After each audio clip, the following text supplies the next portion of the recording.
This is not last year's Golden State Warriors, folks. The Warriors improved their league-leading road record. Actually, I don't know if that's a fact, but it seems like it's a league-leading road record. Maybe there's someone else that's undefeated. I don't know. Regardless, the Warriors are looking amazing, and Kylen Mills and I are going to break down not just their win tonight, but also Stephen Curry's official MVP campaign and a massive looming affair with the Denver Nuggets Wednesday. We're going to break it all down next. This is Locked On Warriors. You are Locked On Warriors, your daily Golden State Warriors podcast. Part of the Locked On Podcast Network, your team every day.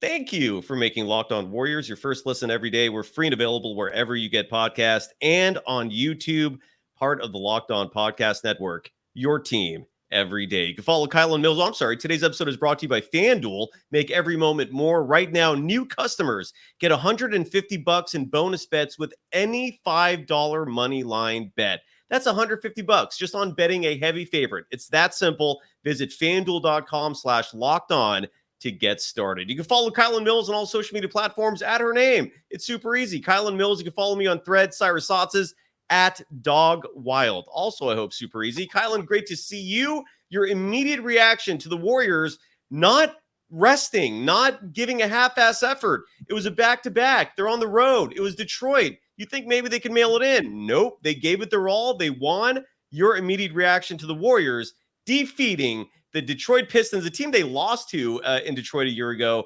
120-109. Your thoughts? This was a huge pickup for the Warriors. For this team to be 5-1 on the road after the way they started last season is incredible. Shows a huge turnaround, a lot of maturity, and the right chemistry. Everything's working right now with this group. First half, not necessarily pretty. Steph Curry carried this team through the first half. So let's be clear, that was the best thing that, the Warriors needed, was for him to be able to show up when no one was playing well early on in this game. Third quarter, also early on, the Pistons were hot. They were hitting shots. I thought the Warriors did a good job in the second half of the third quarter to start to disrupt. The zone was working. I liked a couple of nice defensive efforts from Moses Moody. He had a great steal to end the third that I wanted to point out. And then somehow the body control to keep the ball in play and get it ahead to GP2. But I thought they were able to grind it out thanks to their defense. In the second half of that third quarter, they closed the gap. They were able to keep it close, and the Warriors closed out in the fourth. That's another area they were struggling with last season, was closing out games. Rather than throwing in the towel, they came out. They played the way they needed to in the fourth quarter. More guys started hitting shots, and things, went their direction. Another thing I want to point out is that the Warriors cleaned up compared to last night. Was they had the edge in points in the paint, 52-32. They also were getting it done on the glass. Now, it did end up being closer than it was at one point in the game, 44-39. The Warriors had the edge on the boards, but they did give up a couple of rebounds there late in the fourth that almost let the Pistons hang around. There were a couple of offensive boards, a few possessions where the Pistons were able to keep it alive way too many times. There was one where I think they were able to, maybe 4 offensive rebounds. Like, they had a couple of iffy possessions. Prior to that, though, the Warriors really strongly were dominating the glass, and that made a huge difference. Really, really excited to see this type of effort from the Warriors. The only player that I was disappointed we didn't get to see was Trayce Jackson-Davis. But, or see more of. Yeah, so that was my only negative. Not to get negative, but that was my only thing. I thought this was a game where we could have seen TJT. No, you're absolutely right. And again, like you said, in the same categories where the Warriors got killed just a night earlier, they came into this game 29th out of 30 teams when it comes to points in the paint. Last night, demolished in that category, 58-24. And then, as you mentioned, they bounced back tonight and win that battle 52-32 against a pretty big Pistons team, as you mentioned as well, winning the rebounding battle 44-39. So, Trayce Jackson-Davis, just relax. You're good. I highly doubt we're going to see him or Podziemski in that Nuggets game, which is looming just around the corner. Let's talk real quick before we get into the negatives, because there are a couple of those, and we have to touch on that. I'm appreciative of the recent awareness being brought up about how borderline psychotic some people are that when it comes to individual stands. What I mean by that is the fandom toward individual players and just how blind this fandom is sometimes. Like, So sometimes I feel like media members are just like tippy-toeing around criticizing certain people. But look, folks, regardless of how much you love your player, they're not perfect. And please don't take it personally when we criticize these individuals, because it sometimes just has to happen. So we'll touch on that in just a moment, though, because one or two players we do have to talk about in terms of some potential early season lingering issues. But the positive, first and foremost, Stephen Curry, I think goes without saying. He was awarded earlier today with the Western Conference Player of the Week award by the NBA. He's playing lights out ball. Kylen, you asked me on this show a week or so ago, who do you think the second best player on this team is? I obviously avoided that question because it is not an easy one. It's just a different answer depending on what night you're asking. Exactly. But there's no debate who the first one is. There's no debating who is the captain of this ship, and that's Stephen Curry. Read a stat line if you don't mind. Do you have it in front of you before I ask that? Sorry. If you don't mind telling the audience, let people know how he did tonight. And do you agree with me that right now he is your favorite for MVP? I know it's super early in the season. We're 8 games in, but it's 10%. It's 10% of the season. I think you can throw these things out a little bit, especially if a month from now, maybe he won't be. So I might as well enjoy it while it lasts. But he is an MVP candidate right now.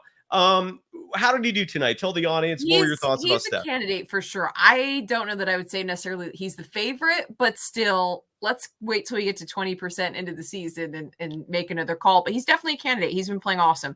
The stat line tonight, second night in a row that Steph made 7 3-pointers. Want to point out he finished with 34 points on 12 of 26 shooting from the floor, 7 of 17 from 3, went 3 of 4 from the line. Had a couple of boards, 4 assists, ended up with 3 turnovers, which isn't, a big concern, typical Steph, but team best plus 17 as well. But those 7 3-pointers, man, back-to-back nights, playing on the second half of back-to-back, a player who is up there in age on the Warriors team that, at times has sat on the second end of back-to-backs, just, for self-preservation, not necessarily for any other reason, but great to see him come out on a back-to-back night and be able to still sink triples like that. That's what gives me reason to believe that Steph Curry will be playing until he's 40. Because you don't lose the ability to shoot the basketball. And I just can't believe he still looks so springy. Like, he does not look like he's slowing down. I know that the body can't necessarily take the same workload as maybe it could in his 20s, but still he's done an excellent job of really keeping himself in great health. He takes care of himself so well, puts a lot into what he does in terms of his recovery off the floor. And I still think he looks like he's a lot of spring to his step. I mean, 7 threes and back-to-back nights on the road. Not bad, Steph. Not bad. No, that 3 is falling right now. It's looking good. Remember 2 years ago in the last time the Warriors won a title, his 3, he was pursuing the all-time record. He got it. Leading up to that, he started struggling. That whole season was like an anomaly in terms of 3-point shooting. I don't know why I thought about that, but that his shooting percentage is back. He's looking amazing. A lot of people in the chat think I'm going to be Clay hating. That's not who I was thinking of at all. The player, you know what? Why don't I say that? When we come back, there'll be a little negative focus. There's one player in particular, Kylen, we have to talk about. The dude is struggling. And I'll reveal who I mean by that and so much more. I think we all know. Gotta give some love first to one of our 2 sponsors for this evening. First up is FanDuel, the official sports book. Where is that bar? There it is. The official sports book of the Locked On Podcast Network. And score early this NFL season with FanDuel, America's #1 sports book. Right now, new customers get $150 in bonus bets with any winning $5 money line bet. What that means is that you have to win a bet that doesn't have a spread attached to it. And that's what a money line bet is. You're either just picking a winner or a loser. It's that simple. Now, unfortunately, if you pick a heavy favorite and you bet the money line, it's not a smart bet because let's say your favorite is minus 300. You're going to bet $3 to win $1. That's not good odds. But with FanDuel, if you find that heavy favorite, bet that $5 because if you win a money line bet, it doesn't matter what the bet is. You get automatically $150 bloop right into your account. It's that easy. $150 if your money line team wins. So if you've been thinking about joining FanDuel, there's no better time to get in on the action. Visit FanDuel.com/locked-on and kick off the NFL season. FanDuel, the official partner of the NBA, obviously, but also the NFL. You are Locked On Warriors, your daily Golden State Warriors podcast. part of the Locked On Podcast Network, your team every day. Thank you for making Locked On Warriors your first listen. For the everydayers, Kylen, you're back with me tomorrow. There's been so many games this season. The Warriors, I believe, lead the NBA in games played, or they're tied for that. It feels like we're doing post-game shows almost every night. Tomorrow, we're just going to go nice and easy. You and I are just going to host a show, just catching the world up on what's going on with the Warriors, maybe bring out some stats, maybe discuss who some of the best defenders are, which five-man lineups are the best. So tune in for that. We'll announce that on the show's Twitter account at Locked On Dubs. You can follow me on Threads at Dog Wild, and you can follow Kylen Mills on all social media platforms at Kylen Mills. It's super easy, your name. Andrew Wiggins, Kylen, has not had the greatest of starts so far. I've been critical of him on this program early in the season, largely because of his shot, whether he's forcing them, whether he's not. It looks flat. It's looking hard. I don't see touch on those shots. I'm not seeing the flick of the wrist that we've been accustomed to the last 2 years with his shots that resulted in the highest three-point shooting percentage for the Golden State Warriors in the 22 postseason when they won the championship. To me, Andrew Wiggins is a shell of himself. He doesn't look right. His numbers tonight, real fast. He played 21 minutes, and those 21 minutes were for good reason because Steve Kerr is very cognizant of Wiggins' struggles, as evident by the fact in the season opener, he benched him at the end of the game for Kuminga. We're seeing less minutes. 21 is not standard by Andrew Wiggins, and he shot 2 for 9 from the field, was 0 for 2 from beyond the arc. He missed his 2 free throw attempts, I believe, in the second quarter. Did grab 6 rebounds, but nothing's working. I'm even seeing him attack the post. Even his post-up shots, those little floaters, even those he's kind of like forcing, and they're lacking touch. He finished a -4 in plus minus, the only player on the Warriors roster tonight to finish in the negative in terms of plus minus. I feel like I blasted him enough. It's not personal, folks, but Wiggins is struggling. He finished with 4 points tonight. What are you seeing? What do you think is going on with Wiggins? What are your thoughts about that struggle that the Warriors have to deal with right now? First of all, kudos to Jesse, Jill, Andre, several people who guessed in the chat that it was going to be Wiggins. Yeah, I think that was pretty obvious. However, Andre said that Wiggins needs to stop smoking. Don't you put that out there, Andre. Don't you be starting rumors like that in our chat. Wait, what's Andre saying? He's saying that Andrew Wiggins is smoking weed? He said Wiggs needs to stop smoking, and I'm just teasing with him. Okay, so just to be clear, Andre's saying that Wiggins is smoking a lot of weed. That's what we're trying not to. That's his theory. So Andre, Wiggs is not smoking a lot of weed. Okay, let's not talk about that so much. All right, he's not smoking weed. I don't think so. I'm just teasing with him. Andre, we love you, regular of the show. Appreciate you being on. So stop it. So in terms of Wiggins' issues, I think maybe it's just the shots aren't falling and that's impacted his confidence. One thing I will say is Wiggs is at his best when he's driving, attacking the basket, and sometimes he starts to force the outside shot a little bit. And when it's not falling, he suddenly just gets a lot less productive. But I do think that he has still made effort defensively, but to me, that's the biggest area where he needs to just focus in on. And you'll hear a lot of guys say this when they're going through shooting struggles. The biggest way to bounce back is to not think about it so much, not press so much offensively, and just really focus on putting in the defensive effort, and the offense will come. It's something we talked about with Jonathan Kuminga, different situation, young player who at times last season was pressing or maybe not able to get the offense to come together. But still, I think that's something that could also hold true for Wiggs. Continue to put in the defensive effort because that's an area where he will always be of major value for the Warriors. But I just feel like defensively, he hasn't quite been on either. Not that there hasn't been effort there, but just something isn't quite off. Something isn't quite on with Wiggs, even defensively. So that's the thing. I just feel like if he picks it up defensively and really puts in the effort there, that the offense will come. It'll still be a major asset to this team because they do still need his defensive abilities. But I also know another thing, in interviewing and talking with NBA players or even high-level collegiate players, it's easy sometimes to let things not falling on the offensive end result in not putting in an effort defensively. So I wonder if that could possibly be a factor because there is some frustration. You get down on yourself. It's hard to then pick your head up the next possession and run back down the other side of the floor and suddenly make a great defensive effort play because you're feeling down on yourself. You're maybe deflated, frustrated in your own head, whatever it may be, and it can impact your ability to play defense. So that would be my one thing to Wiggs would be hopefully if, there is just some type of offensive slump happening, don't let that impact the effort you're putting in defensively, because I just think that he hasn't quite been as sharp defensively as we've seen him in the past. Is that something you've noticed in terms of his struggles? Like, do you feel like defensively as well, he's not quite there? And it's not terrible, but I just feel like it's not quite there. Oh, you're muted. Sorry. That's my bad. I feel like there is not a single facet of his game that is better this year. Not one. Like, even his ball handling is struggling. Like, sometimes I'm seeing Steph or Dre like handle the ball to bring it up just to get him involved, and like he's like fumbling it. He's got like the Wiseman hands. I don't know what's going on there. It's if there's one thing that is good news, is that the team is so deep that they're surviving it. Like fortunately, whether it's Kuminga getting minutes, and we can talk about him in a second, Moses Moody, who's getting the minutes, whoever it is, Gary Payton II is getting a great run. Like, whoever it is who's filling in for him, they're thankfully carrying the load. But it's concerning. Let me ask you this, and I'll ask this to the chat as well.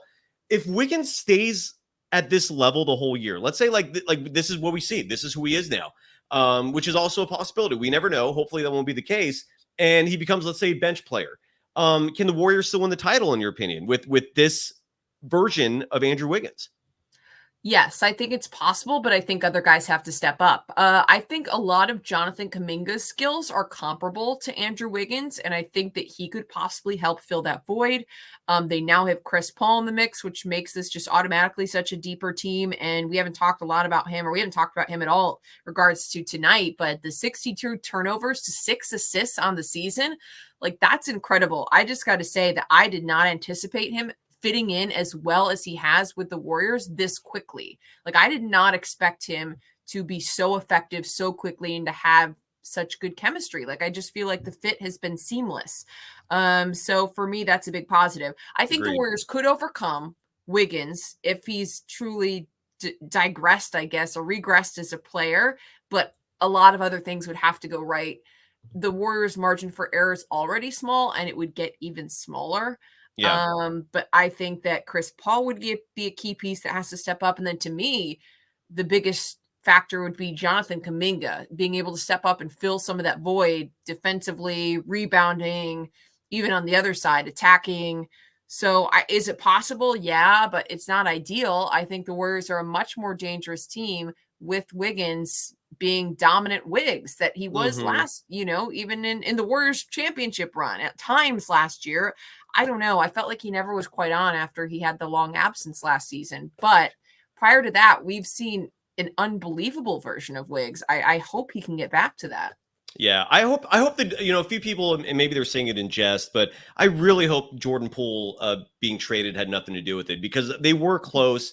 I always think back to those weird commercials. I don't know if you remember those last year that Wiggins and Jordan Poole were in together. I can't even remember what they were advertising. It was like an app. Do you remember that? Like, they would just show up on a random court in San Francisco, and some just weird random guy who like they were trying to make funny but wasn't fun. The commercials were bizarre, but anyways, I don't know why I'm thinking about that right now, but I can't remember even what the app was. They were promoting some sort of app, like a video game.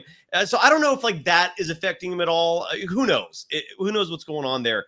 Any concern with Clay, by the way, real fast? He was 1 for 8 from the field. This is not me hating on him, folks. I love Klay Thompson, but he did shoot 1 for 8 from the field tonight. There was an incident in the second quarter where and I've never seen this in my life, where Steve Kerr was actually like, it was a teaching moment. He was pointing at his clipboard and like really having a stern conversation with Klay, like he slipped up somewhere. I've never seen that in my life. But otherwise, Klay, I think, is doing okay. The 1 for 8 thing is a little off. How are you feeling about Klay right now? I'm not too concerned about Klay. Klay has been streaky at times. Shooters go through slumps. So I don't know that there is a big concern there for me. I think Klay will bounce back. I don't know if he'll be all-star Klay, which is something he mentioned at the beginning of the season is a goal for him. He wants to get back to an all-star level. I'm not going to go that far, but I think that Klay will still be a big contributor for this team. I hope that he'll still find a rhythm, but I do think that Klay, as we saw the last 2 seasons, he's been streaky at times. He goes through ups and downs as a shooter. His numbers on the season are still good, so it doesn't concern me overall, too much. The only thing that concerns me is the fact that Steph Curry had to carry so much of the offensive load tonight, and, if it's not Klay, someone else has to step up. Like, if it's not Klay and it's not Wiggins, who's going to be that secondary or third scorer. I think Clay did he finish with 17 tonight? So he did end up finishing. Him and Chris Paul were second behind Steph. But, I think the important thing is if someone's having an off night, you need to have someone else step up. And honestly, now that we're looking at it, the fact that the Warriors were able to come out on top with, Andrew Wiggins having such an off night. And, it took a while for Clay and even Chris Paul to get going. Like the first half was brutal. So the fact that they were able to even win this game without a lot of help for Steph, especially in that first half, I mean, to me, it speaks to the depth. It speaks to the quality of this team. I thought that also I wanted to mention that I thought Dario Saric had some nice contributions in the second half as well. Agreed. He was just all of a sudden like a bulldozer down low. He had a couple possessions. He drew a foul, another, where he had a nice post move that I was like, okay, he made a couple of threes, pulled in some boards. I thought that he made some really nice contributions in the second half. Agreed. Wholeheartedly agree with you. In just a moment, we're going to wrap up the discussion about tonight's game. A game the Warriors won comfortably. It was a little too, maybe it wasn't comfortable. The Pistons were lingering around for most of the game, but they won by 11, 120-109. We're going to wrap up that discussion. Talk about the Warriors filling that 14th roster spot with a surprise. I didn't see anyone calling this one. Kylen and I will break that down next and talk about the Nuggets game. That's coming Wednesday, and folks, that's huge. There's no denying that game is going to be a statement game. It's going to have a lot of significance attached to it, especially when you consider the fact that both teams are healthy. And the Warriors were shut out last year, the first time in the dynasty that any team from the Western Conference shut them out throughout the season. It was 4-0. So we're gonna talk about if things have changed, if the Warriors are even ready for that matchup. Got to give some love first, though, to Jase Medical.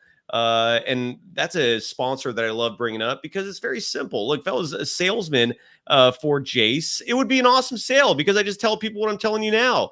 Folks, you need medical kits in your house, right? And if you go to your local drugstore, local grocery store, you can buy a decent one. It might have Band-Aids in it. It might have gauze. But what it's not going to have is what the Jase case provides, which is 5 life-saving antibiotics for emergency use. All it takes to get a Jase case is to fill out a simple online form, and in some cases, jump on a quick call with one of their board-certified physicians. Another perk of getting a Jase case, you have access to real doctors. Get ongoing care from their physicians on any treatment-related questions. Doctor-created, doctor recommended. So don't get caught unprepared. Everyone should be empowered to care for themselves and their loved ones during the unexpected. Natural disasters happen.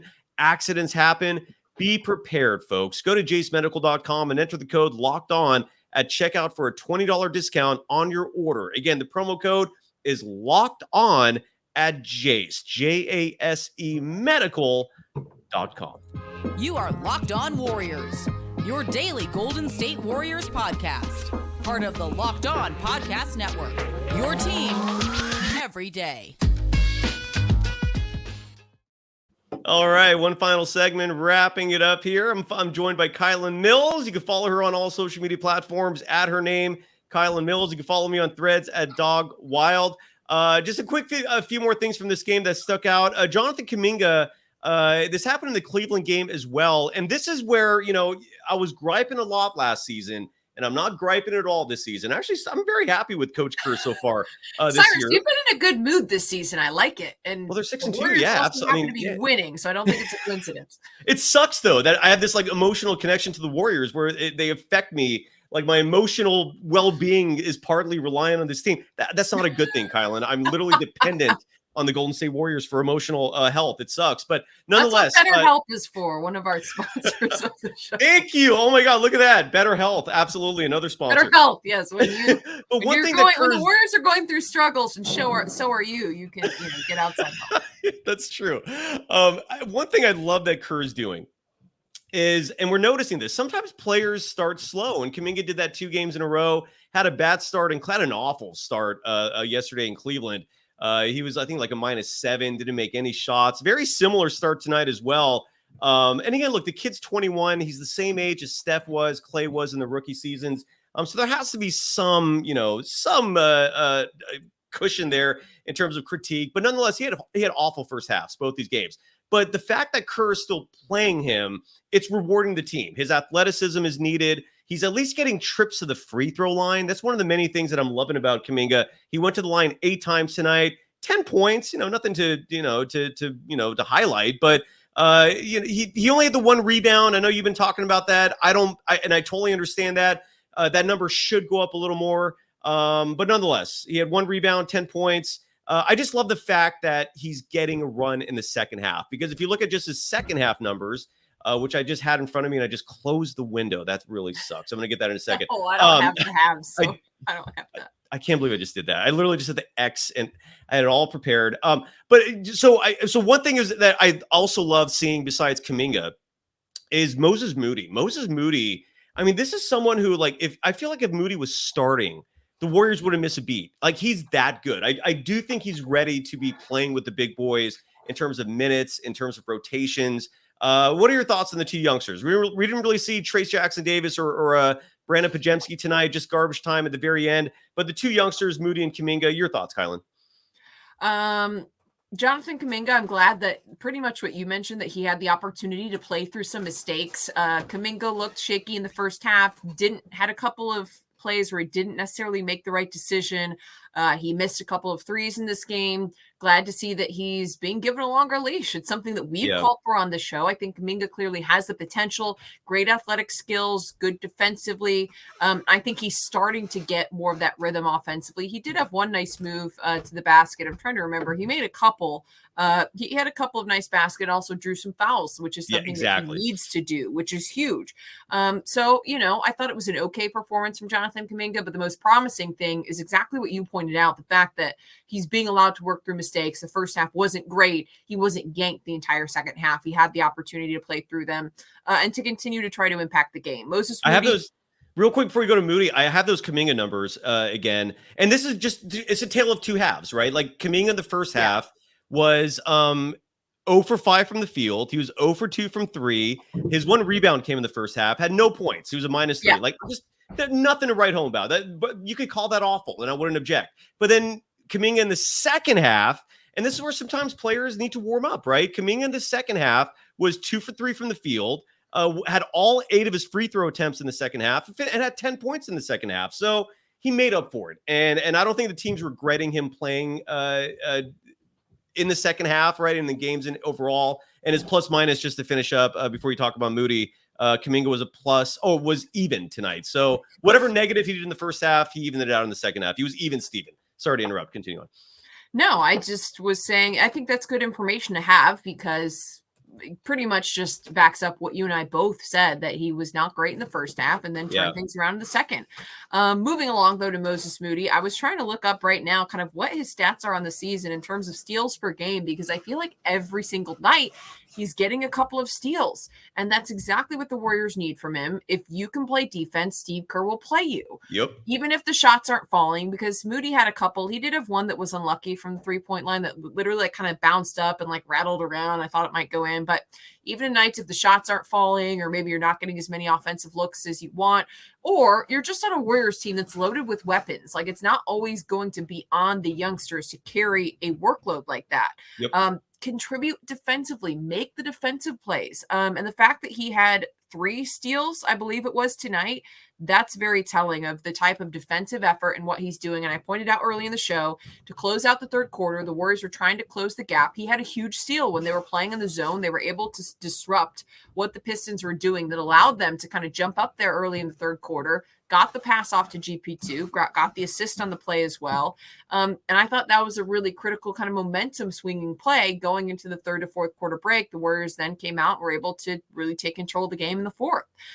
So I think that he's doing a lot of the little things. Even on the nights where he's not scoring a lot of baskets, he finishes with 4 points. As long as he's pulling in a couple of rebounds, hustling on defense, continuing to rack up steals, then there's going to be opportunities for him in this lineup. So I thought it was positive for Moody, 19 minutes, 4 points. Again, not great. Totally acknowledge that. Missed a pair of threes, but he did finish with 2 rebounds, 2 assists, and then 3 steals. Plus 8 was among the top 4 guys on the team in terms of plus minus. So, and again, I just thought he had a couple of key hustle plays in the second half that helped, kind of get the Warriors over that hump in the third quarter. And then I also think that we could have, and I would have liked to see more of Trayce Jackson-Davis and Brandon Pajemski. Give them more time. Steve Kerr, I really love those two. I'm very excited to see them develop. I think they both have a ton of potential, and they have outperformed what my expectations were for them. Wholeheartedly agree. And yeah, Steve Long, you're right. It was a first half of hate, and then it was a second half of compliments for Jonathan Kuminga. You know, we're at the 30-minute mark, Kylen, and we're doing another show tomorrow. Just to let people know, Gui Santos was signed as the 14th player. We'll break him down a little more tomorrow since we're gonna have another full show. We could dedicate more time to Gui. But what was were you surprised by that decision? I mean, a lot of it came down, I think, to getting him out of his Brazilian deal. He does have a pro deal with a club in Brazil, and by offering him the guaranteed contract here, they're able to keep him. They essentially are able to free him from Brazil, and now he's a Warrior, former second-round draft pick. The dude is strong. I will say that. He is a very physical player with some finesse skills, considerably raw, but the Warriors clearly see something they love in this kid. I don't know if we're going to see him much this year. Any quick feedback on him? And we'll touch on that a lot more tomorrow. I'm not surprised. I think that was the plan for the Warriors. I do believe they were trying to do what they could to bring him here. At least that's what I had heard. I'm excited to see what he does. You know, I think he showed some promise in his one season in Santa Cruz. He finished with just under, I actually was just looking this up before we came on the show. He finished with just under 13 points on 50% shooting from the field, right around 33+% from three. I agree. He's strong. I think that he looked very athletic, very dynamic. And I thought that he also showed some promise in summer league. You know, like you mentioned, strength. I think he's working on his feel for the game. I am very excited to see what he can do. You know, is that a dog, by the way? Is that a dog? Am I hearing a puppy? Is your dog near you? No. Okay, never mind. I keep hearing all these noises, and I'm like, is that your pup? Like, what? I don't know. Sorry, I'm in the basement, so maybe you're hearing creaking and people. Maybe, I don't know. Sorry about that. Go ahead. Sorry. No, I think that it's great. I think it's great they signed Gui. I'm very excited to see what he can do. I thought he showed some flashes in both the G League and Summer League. So why not? Absolutely. And you know, this listener in the chat, Samantha Chan, just keeps calling for you. I'm apparently not on her radar, Kylen. So she wants your Samantha, girl power. She's trying to get your attention, but she's Samantha Chan seems upset that that Lester Quinones was passed up for that guaranteed 14th roster spot in favor of Gui Santos. Do you have an answer to Samantha? Yeah, I kind of agree with her. I kind of agree. Like, I get it because I have really liked Lester when we've seen him this season. I think his game has come a long way. But, you know, you're talking about different, you know, he has a little bit of a different skill set. Yeah, I don't know because I really, really, really like Lester. But, same. You know, Santos has the size. I mean, that's the one thing that I will say, you know, and where he has the advantage, 6'8" compared to what's Lester, 6'5"? 6'4", 6'5", yeah. 6'4", 6'5". So that's, you know, adding some length and some height is probably more of a need for the Warriors than Lester. But I did really like Lester. I like what we saw from him in preseason. I think he's really developed and matured. Good decision making. I don't know. So I think it's unfortunate given how much he's put in, you know, to trying to earn a spot on the team. But hey, he's still around. So yeah. And then Samantha, probably feeling bad that because now she's talking to me. But no, we'll try to get Gui on the show at some point. Look, just to add to that, the Warriors will have Lester Quinones's rights next season. Okay, they're not going to lose him. And what Lester Quinones showed me this preseason was that he could handle the point. That was very encouraging. Yes, my whole time, like the whole time I've been watching Lester Quinones, I'm seeing a player who did not find his fit, right? Like I don't know if he's going to be a good shooting guard in this game, but when he ran the point with that second unit, when he was on the court, I think it was with like Kuminga, with Podziemski, even though Podziemski is also a point guard, Lester Quinones can handle that. I see a bright future for him there. And again, for any of you out there who are worried that maybe by giving Gui Santos this deal that they're going to lose Lester Quinones, don't worry about that. Quinones is also part of the long-term plan, and they can retain his rights. They're not going to lose him after this season. So Lester's not going anywhere. This decision does not affect Lester Quinones. We're going to talk about Warriors Nuggets a lot more tomorrow because we're out of time. That is a huge game, and it deserves its own show in all honesty. So, but nonetheless, great win for the Warriors tonight, night and day from last season. And you just see how much they care, right? I mean, Chris Paul is 38 years old. And how many minutes did he have tonight in the second half of back-to-back?